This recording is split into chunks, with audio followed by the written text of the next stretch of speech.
Okay, greetings once again, everyone. This is part two to piles of Job trials, piles of Job trials. Okay, hopefully you tuned in to part one. Now, as I said in part one, this is not to put somebody out there on blast. This is just to expose what these people would do and how people would try to make you look and feel when you are a chosen one. Okay, a chosen one of the Most High. The type of things that you have to go through, the various things that you have to go through, which is going to make you look guilty. Okay, since the chosen ones have to suffer so much, they suffer the most. And I'm not retracting that.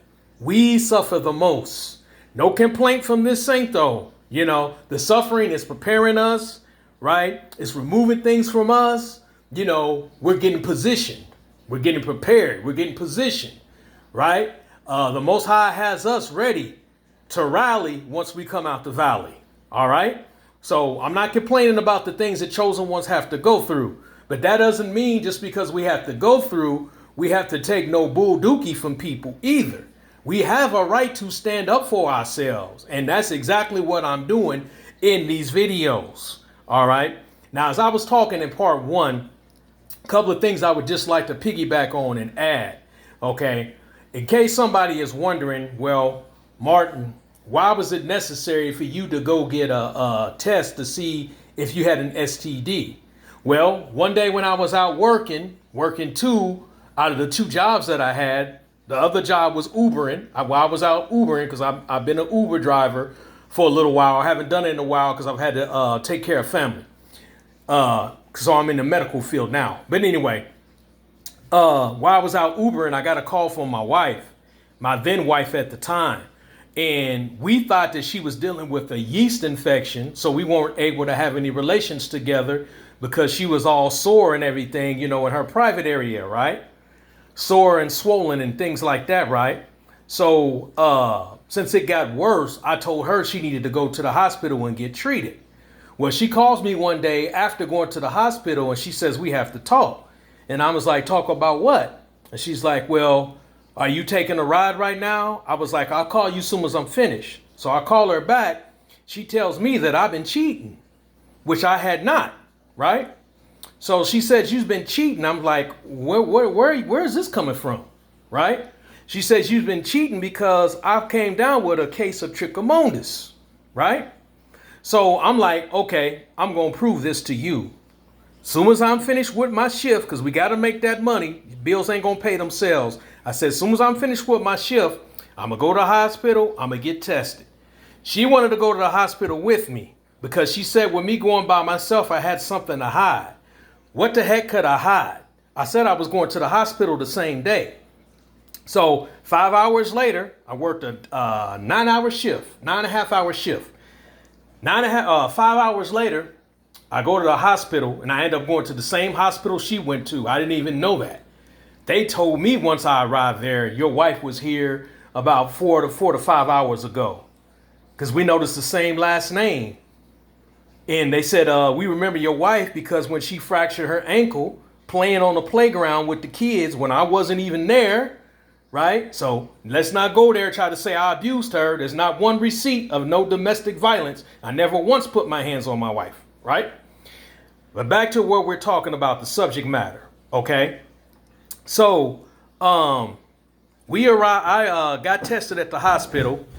Took a while, but I turned out as it was negative, right? Now, let me bring it up. Let me fast forward a little bit.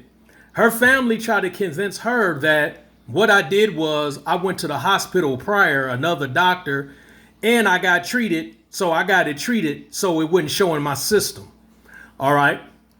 I shouldn't have had to do this, but I did this last year. I made a video showing my complete medical history. If I had got treated, there's no way I could delete that out of my medical history. I shared my whole medical history on YouTube for the past, I want to say 15 or 20 years. Not one thing about me testing positive for an STD. All right. Back in 2024, I got a test. I got a full physical, which included an HIV test. HIV test came up negative. no STDs. Actually, I was in a very good bill of health. Okay, very good bill of health, right? They told me for your age, whatever you're doing, keep on doing it. All right, hallelujah. Blessed man, right? But back to the matter at hand, there was nothing to hide. She was guilty. She was out there doing what she was doing.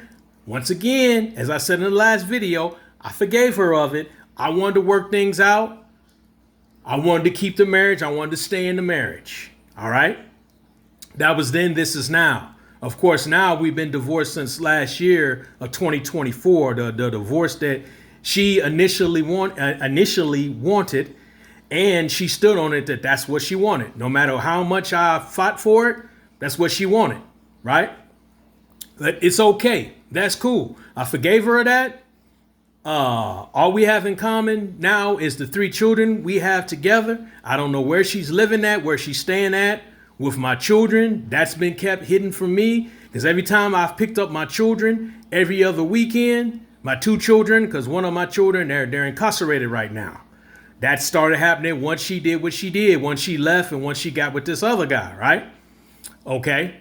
So, I've had to pick up my 2 children at a gas station.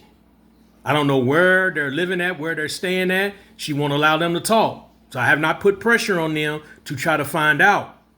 But you're about to find out in a minute how today this just got to its just most ridiculous level ever. Most ridiculous level ever. I have not sweated that woman. I have not called her. Only time I would text her and let her know just to confirm what time I'm going to pick up the kids and what time I'm going to drop them off. What time I'm going to pick up the kids every other Friday. What time I'm going to drop them off every other Sunday. That's it. That's it. Okay. Now let me add this last tidbit in here. Show you how good the Most High is and what he allowed me to see. Okay.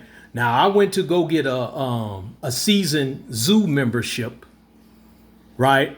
I haven't had one for 3 years, but I went to go get a renew one. So me and my 2 youngest children, they really enjoy going to the zoo. So I went up there to get a membership renewed. And I told them when I was in the office, I said, it's been about 2, maybe 3 years since I had a membership, but I said I would like another one. So they pulled it up, my last membership on the computer, and they said my name, but they also said my ex-wife's name, but they said it in a different way. There's only one way to enunciate it, but they said it in a different way. So I was like, huh? They was like, yeah, she has your last name, Brian. So I happened to look into the computer, and yes, there was my ex-wife, but she was dressed like an Islamic woman. All you could see was her eyes. We were married for 17 years, so I know what her eyes looked like. All you could see was her eyes. And she had her name broken down in a different way where pronunciating it, you would think her name was Islamic. Okay, well, the guy that when she had me removed from the home and had this new guy moved in, he happened to be of the Islamic faith. So what I thought started when my wife and I were separated, I actually was shown that 2 years prior to the separation, him and her had a thing going on so strongly to where she was willing to convert to his religious faith. I couldn't believe it. I was in shock, utter shock. But these things happen. These things happen. What's in the dark shall come to the light. All right. So stay tuned for this next video. Next video, I'm definitely going to drop the ball on what happened today. All right. What happened today. And like I said, this isn't to bash nobody. This isn't me playing the victim. This is just to help other chosen people. Right. Other chosen people. We have struggles when it comes to relationships. We want to hold on to people that are no good for us. We're unequally yoked. But why do we want to hold on to those people? Because we feel deep down inside that, okay, would somebody else understand us? We have to start all over. Well, they look at it like, okay, this is another relationship that failed with you. It must be something wrong with you. Look at your track record. But that's not the case at all. Am I a perfect man? By no means not. Who is the perfect man?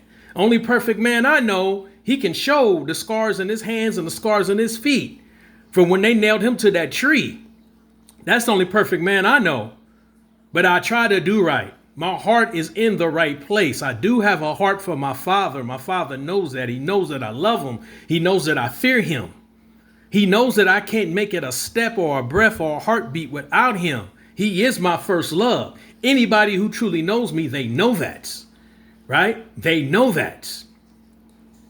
But see, when you go through situations like this, even the people that's closest to you a lot of times, not some people, but there's people that's close to you that you really think you can trust, that you share things with, but then you find out that they are sharing, your personal business with other people behind your back, and they talking about you behind your back. They're doubting you. They're trying to say that something's wrong with you. They're trying to say they don't believe that you are who you say you are when they know you. You've done the work. You bent over backwards for them.